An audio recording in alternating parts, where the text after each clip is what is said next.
24 people are now banned from sailing with Carnival Cruise Line after getting into a fight. What makes Negroes so comfortable with mediocrity but uncomfortable with success? A Time 100 reporter asked Eagles quarterback Jalen Hurts if he's going to the White House for the team's upcoming visit.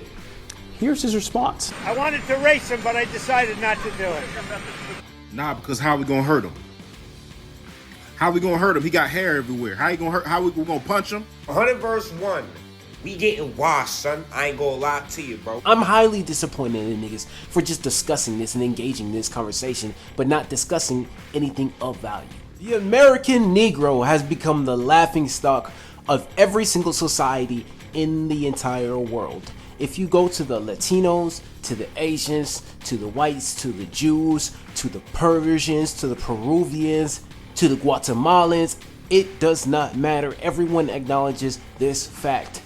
If you, your daughter, your son, or anybody in your family is dating a Negro or having relations with the Negro, you officially are disowned. Now, why is this? Well, it's because Negroes do not know how to integrate with society. Negroes have a proclivity for violence. Negroes cannot adapt well to change, and if there is a change that's going to be happening, they're going to want to always bring it back to what has happened in the past. Now, I am not here to cape for anybody else. I'm here to just call out the bad behavior, and today we are going to be talking about multiple instances in which not only blacks are so easily entertained, they have stupid debates like 100 men versus one gorilla. They're on Carnival Cruise acting like a whole ass, and they're getting on Saquon Barkley's ass just because he went to go play golf with President Trump. My name is Asa Taylor from the Social Grade School, and this is today's topics. Let's get into it.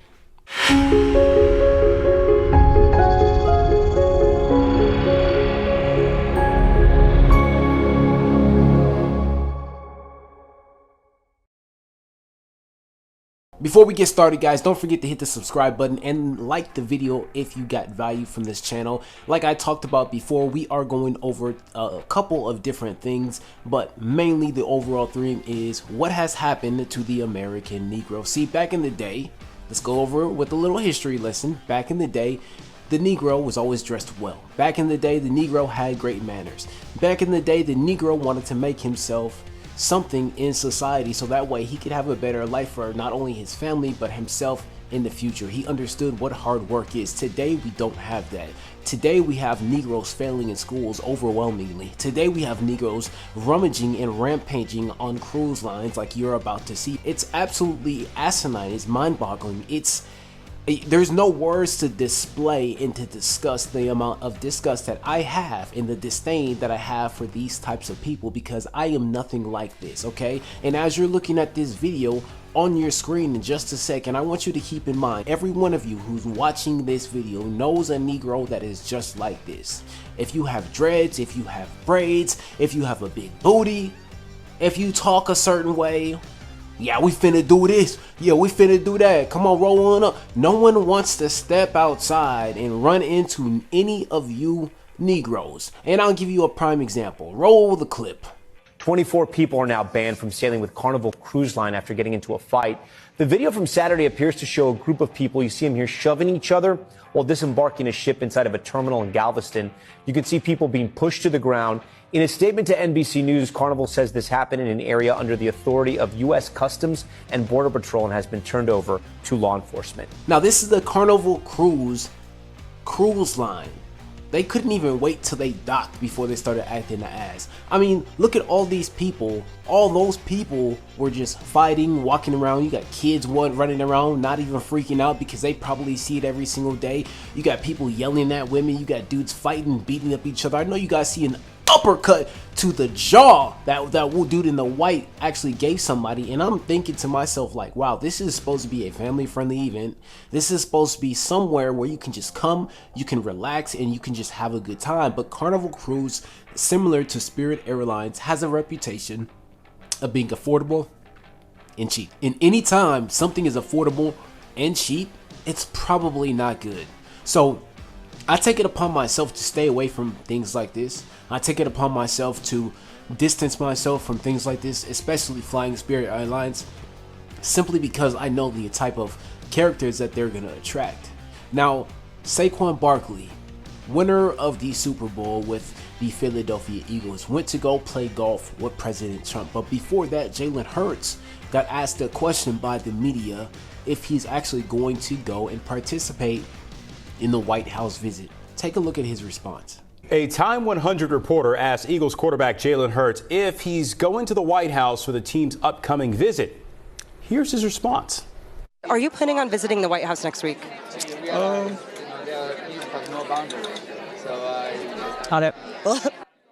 Okay, basically that's a non-answer from the Super Bowl MVP. I'll be in D.C. Monday when the Eagles visit the White House to celebrate their Super Bowl win. We'll see if Jalen Hurts shows up for the roll call. Now, I don't know about you, but this is the most feminine response I have ever seen. Because you don't like somebody, you're going to deny an invite from the White House. I can understand that. But to address it the way that you did gives me the indication that everyone around you has convinced you that this person is a bad person. President Trump is not the president right now when he's sitting there walking and talking to all the players at the White House. And you'll see in just a second. Oh, you must be Big Tom, huh? I know where he comes from. Oh, my God. Did you get the hat? That's good. Mr. President Trump is not a president when he's interacting with people. He is a normal, everyday guy, and you can see it by his reactions. But yet, we have people, mainly women, surrounding this man, telling him that, oh, don't do this, don't do that, you should not go visit the White House because blah, blah, blah. Listen, you got to throw your agendas to the side. Throw your agendas to the side, throw your biases to the side, simply because this is a once-in-a-lifetime opportunity, whether you like him or not.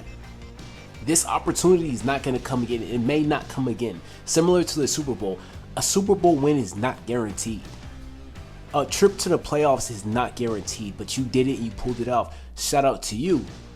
But the way you handled this situation, the feminine characteristics that you showed, makes me believe that everybody that's surrounding you is a woman. And if I'm wrong, you guys correct me, please correct me. But from your managers to your publicist to your PR rep, everyone has to be a woman for this response to be this way. And even the reporters were shocked to hear something like this from a professional. Just, what? Bruh, come on. Like, Nick Fuentes last week put it into great perspective. If you haven't seen that video, go ahead and check it out. I'll link it right here so you guys can check it out after this video.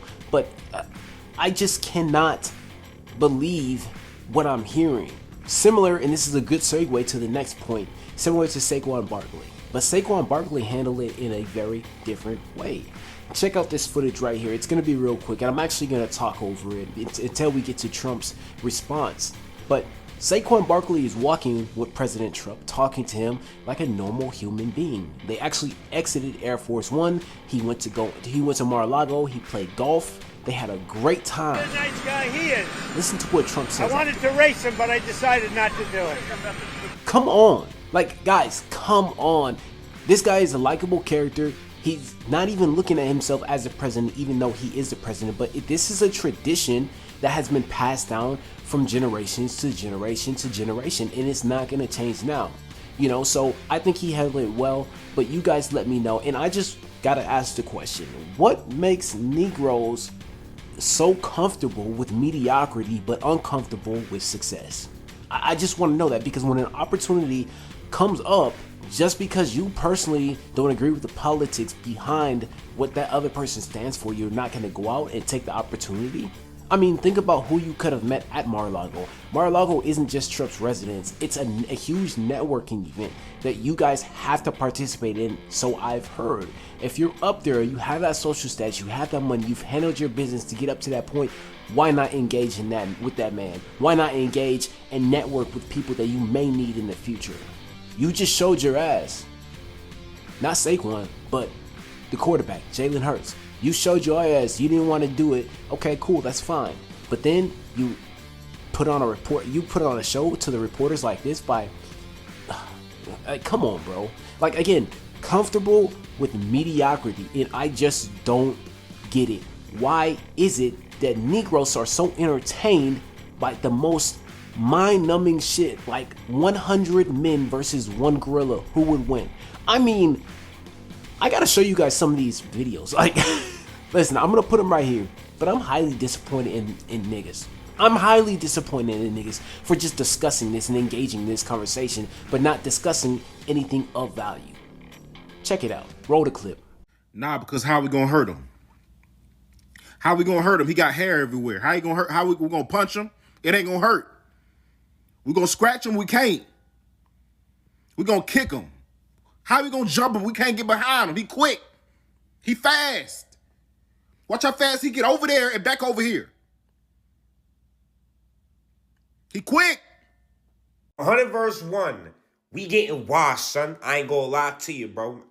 Hey, you would need 100 elite killers, like 100 motherfuckers walk around looking like Shaq, or else you die immediately. And people be like, oh, nah, we can all rush at the same time. All right, until that first one get his head ripped off, knuckle, fist and knuckle. You try to punch a gorilla, but you're dying. And I get it, like that, 100 people, that is a lot of people. Maybe you could like try to rip his eye out, and maybe something like that will like help you out. But at the end of the day, bro, when you see that motherfucker first get dropped in a fester-feeling way, then you see limbs start getting pulled off, skulls getting crunched in, and he beating his chest, you're gonna be like, hold on, I'm out. It's just one of those things, guys. Like, I mean, I cannot be the only one that's extremely frustrated with what I'm seeing out here in the world. I mean, you guys sit up on the internet talking about women all day,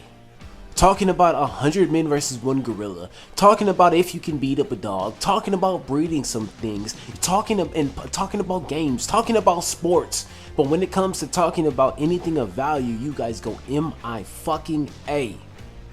What gives? What's gonna get you to change your mindset? What's gonna get you to change your disposition?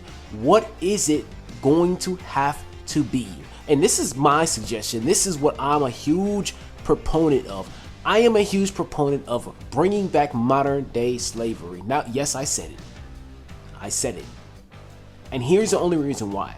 Because when niggas go to the military, when niggas go to prison, that is the only time when they are reformed. They go to the military, they come out being a better man. After they was a shitbag when they were 6 years old, all the way up until 18. They go to prison, they come out being a better person. They come out being a Christian, they come out being a Muslim or something like that, and they start contributing to society. Look at Malcolm X, I should say, Muhammad Ali. These guys started contributing to society, influencing people. That is what happened with Malcolm X. That is what happened to a bunch of these guys. Louis Farrakhan, that we know and we supposedly love, that you guys maybe love. And shout out to you guys if you like him. I'm not saying that you should or should not like him, but I am just saying there is a distinct pattern that is happening within black people that I'm sick and tired of, and I know most other people are sick and tired of them too. And this is the reason why I talk about being a man on this channel, because bruh, most of these niggas do not know the slightest thing about being a man. These niggas are over here debating on whether you should pay for a woman on going on a date. These niggas are not even volunteering to get a woman an Uber after she comes to see you and she gives you what you want, and the last thing that she wants to do is worry about how she's gonna get to the house. The last thing that she wants to worry about is how she's gonna pay these bills. The last thing she wants to worry about is if she's gonna be safe leaving your house or if she's going to be provided for. I don't know about you, but this is fucking common sense to me. As a gentleman, or as the gentleman archetype that we strive to be, we have to be better. And this is why this channel is not for everybody, and it's not for the weak. I only want the 9%. I only want the 9%, because there's only 9% of people who are able to look past the bullshit that is out there in society and not get distracted and actually stay focused on what we need to do. Again, coming up here pretty soon in July, we are going to be making a change within the content. We're going to be talking about more man shit. We're going to be talking about the shit that I learned growing up. You're wondering how I know this shit and I can come off the top of my head and talk about this shit like it's nothing, is because I've been schooled with excellence. I've been schooled with the finest brain and the finest mind known to man. I have been taught by men and leaders that we probably need in society, or that we probably had at one point in time in society. This is what we're transitioning to. And I'm telling you right now, if you are not on this train, if you are not supportive of anything that I'm doing, I get it, but it's time for you to go. If I lose 1,000 subscribers today, I would not give 2 fucks at all, because we're going to be talking about dress, etiquette, manners, decorum, how to eat, how to make drinks, how to treat somebody properly. This is everything that we're going to be talking about, and it's important. Shout out to you guys. I love you. I appreciate you guys. I will talk to you guys later. Peace.